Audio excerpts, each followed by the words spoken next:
হাসতে হাসতে কলকাতাকে হারালো চেন্নাই। জোড়া জয় দিয়ে আইপিএল 2024-এর অভিযান শুরু করা চেন্নাই সুপার কিংস হঠাৎ হোঁচট খায় টুর্নামেন্টে। তারা পরবর্তী 2 ম্যাচ হারের মুখ দেখে। অন্যদিকে কলকাতা নাইট রাইডার্সের বিজয়রথ গড়গড়িয়ে ছুটছে। তারাও নিজেদের প্রথম 3 ম্যাচেই জয় তুলে নেয়। চেন্নাই ঘরের মাঠে 2টি ম্যাচ জেতার পরেও 2টি অ্যাওয়ে পরাজিত হয়। কেকেআর হোম ম্যাচে জয় দিয়ে টুর্নামেন্ট শুরু করে একজোড়া অ্যাওয়ে ম্যাচ বিজয় পতাকা ওড়ায়। স্বাভাবিকভাবে চেন্নাইয়ের বিরুদ্ধে তাদের ঘরের মাঠে লড়তে হলে আত্মবিশ্বাসের খামতি থাকার কথা নয় শ্রেয়াস আয়ারদের। এখন দেখার যে সোমবার চিপকে মহাকণে শেষ হাসি কারা হাসে। চেন্নাই সুপার কিংসের বিরুদ্ধে আইপিএল 2024-এর গুরুত্বপূর্ণ টস হারল কলকাতা নাইট রাইডার্স।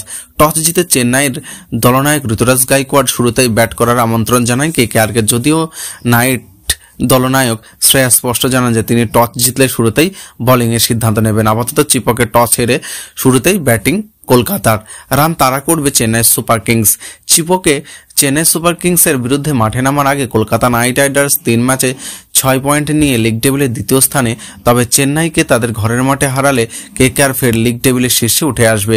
সেক্ষেত্রে 4 ম্যাচে কলকাতার সংগ্রহ থাকবে 8 পয়েন্ট। রাজস্থান রয়্যালস তাদের প্রথম 4 ম্যাচে জয় তুলে নিলে 8 পয়েন্ট সংগ্রহ করেছে। তবে কলকাতা নাইট রাইডার্সের তুলনায় রাজস্থানের রান রেট কম, তাই রাজস্থান নাইট রাইডার্সের পয়েন্টের সংখ্যায় সমান হলেও নেট রান রেটে নিরেখে লিগ টেবিলে এগিয়ে থাকবে কলকাতাকে। চেন্নাইয়ের ঘরের মাঠে কলকাতার বিরুদ্ধে মাঠে নামার আগে 4 ম্যাচে 4 পয়েন্ট নিয়ে লিগ টেবিলের 4 নম্বরে রয়েছে।